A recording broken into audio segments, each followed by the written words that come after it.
चले आगे।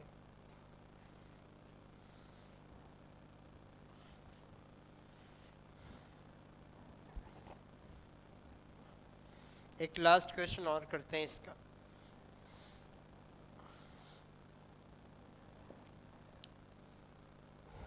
देख, कोडोमिनेंस में एक तो कौन सा एग्जाम्पल था, कोडोमिनेंस का एक एग्जाम्पल तो कौन सा मिलता है, एक सिकल सेल एनीमिया का केस जो है वो भी आता है।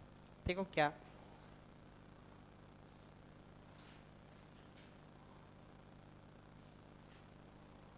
एक एलील होता है जिसको अपन बोलते हैं HbA। इससे क्या बनती है, नॉर्मल आरबीसी, नॉर्मल आरबीसी। इसमें म्यूटेशन से एलील बनता है HbS। कौन सा एलील बनता है, HbS। एक और ध्यान रखिएगा,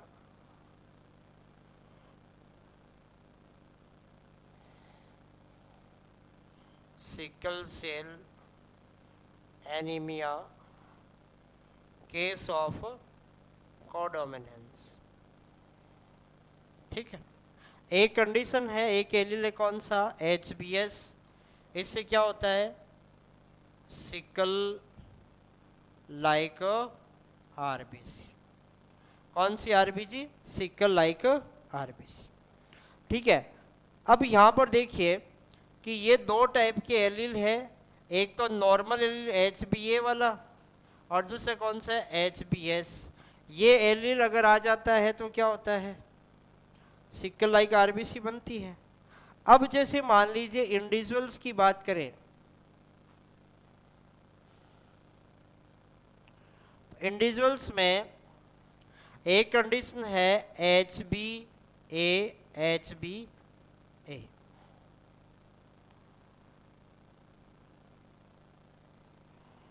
ठीक है, डिफरेंट टाइप के जो इंडिविजुअल है उनमें आपके आरबीसी की शेप के लिए जो आपके यहाँ पर जीनोटाइप होगा वो कौन सा हो सकता है, एक तो जिसमें दोनों HbA वाले हो। एक कंडीशन ऐसी हो सकती है जिसमें एक HbA वाला हो, दूसरा HbS वाला हो। एक कंडीशन ऐसी है जिसके अंदर दोनों कैसे हो, HbS वाले हो। तो ये वाली कंडीशन में सभी की सभी आरबीसी कैसी होगी, सभी की सभी आरबीसी कैसी होगी, सिकल लाइक। अब यहाँ पर देखो, या आपके पास यहाँ पर है जीनोटाइप्स, या आपके पास क्या है, जीनोटाइप्स। और ये तीन टाइप के जीनोटाइप पॉसिबल। इससे जो फिनोटाइप आपके सामने आएगा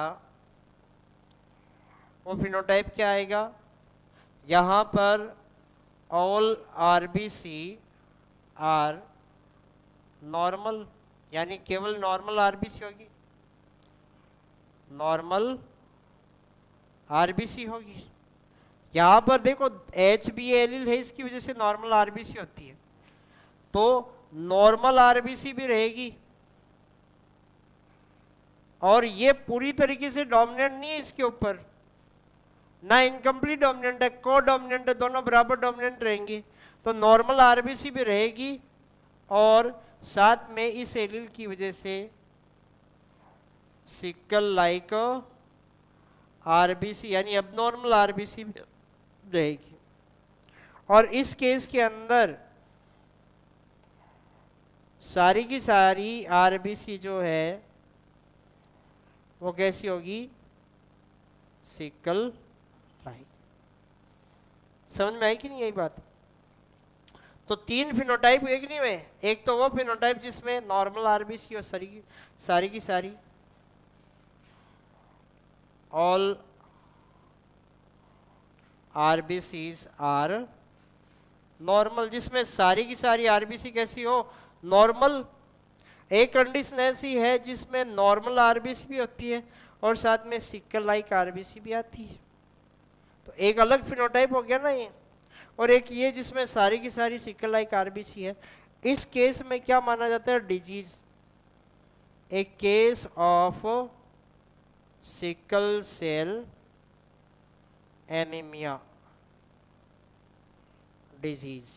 डिजीज कब मानी जाती है? जब ये वाली हो, इसको आप होमोजाइगस रिसेसिव कंडीशन बोलते हैं। ठीक है, ये वाली कंडीशन कौन सी है? होमोजाइगस रिसेसिव मानते हैं इसको। भाई म्यूटेशन से जो एलील बना हुआ तो यही था, और पहले जो आपके वाइल्ड टाइप है वो कौन सा है? HB है। तो यहाँ पर इसको क्या माना जाता है? रिसेसिव एलील कंसिडर किया जाता है। तो ये कंडीशन कौन सी हो जाएगी? Homozygous recessive. इसमें 2 डिफरेंट टाइप के एलील है, तो ये कैसी हो जाएगी? हेट्रोजाइगस। और इसकी मैं बात करूं तो ये वाली कंडीशन कैसी है? Homozygous dominant. रिसेसिव एलील अपने आप को केवल होमोजाइगस कंडीशन में एक्सप्रेस करता है। इस वजह से यहाँ पर सारी की सारी आरबीसी कैसी हो जाती है? सिकल आई, और आदमी की डेथ हो जाती है। जिसको ये डिजीज होती है उसकी डेथ हो जाती है। सारी आरबीसी सिकल आई की तो उसका काम नहीं चलता। यहाँ पर ये वाला केस अगर देखने को मिलता है तो ऐसी कंडीशन में क्या होता है? नॉर्मल आरबीसी के साथ साथ सिकल आई का आरबीसी भी आपको देखने को मिलती है। और यहाँ पर हेट्रोजाइगस कंडीशन जो उसको डिजीज वाली कंडीशन नहीं मानते, क्योंकि जब पूरी तरीके से अफेक्ट होता है तभी वो डिजीज कंसिडर किया जाता है। तो ये चीज़ आप यहाँ पर ध्यान रखिएगा, क्योंकि ये दोनों HB और HBS एलील दोनों कैसे है? कोडोमिनेंट। ये क्यों होता है? It occurs due to codominance of HBA and HBS alleles. HBA और HBS एलील के कोडोमिनेंस की वजह से ऐसा आपको देखने को मिलता है। एक बार फिर से देखो, अच्छे से समझना इसको। कोडोमिनेंस का एक और एग्जाम्पल आपके सामने आता है सिकल सेल एनीमिया के केस में। ठीक है, सिकल सेल एनीमिया का मतलब, एनीमिया का मतलब होता है ब्लड की कमी, और ब्लड की कमी आरबीसी के अंदर कोई डिफेक्ट वगैरह हो जाता है उसकी वजह से। आरबीसी के अंदर डिफेक्ट क्या हुआ? आरबीसी सिकल लाइक, हीमोग्लोबिन में डिफेक्ट था, जिसकी वजह से आरबीसी का शेप कैसा हो गया? सिकल लाइक हो गया। ठीक है, और यहाँ पर आरबीसी की शेप को डिसाइड करने के लिए 2 एलील है। एक है नॉर्मल एलील HBA, जिससे नॉर्मल आरबीसी बनती है। उसमें म्यूटेशन से एक एलील बनता है HBS, जिससे सिकल लाइक आरबीसी बनती है। अब डिफरेंट टाइप के इंडिविजुअल में 3 टाइप के जीनोटाइप पॉसिबल हो सकते हैं। एक तो वो जिसके अंदर HBA और HBA दोनों एलील कौन से हो? HBA HBA वाले हो। तो HBA एलील किसके लिए रिस्पॉन्सिबल था? नॉर्मल आरबीसी के लिए। तो यहाँ तो सारी की सारी आरबीसी कैसी होगी? नॉर्मल वाली, क्योंकि ये वाइल्ड टाइप है और इसको डोमिनेंट एलील है अपन बोलते हैं। तो ये कंडीशन क्या होगी? Homozygous dominant.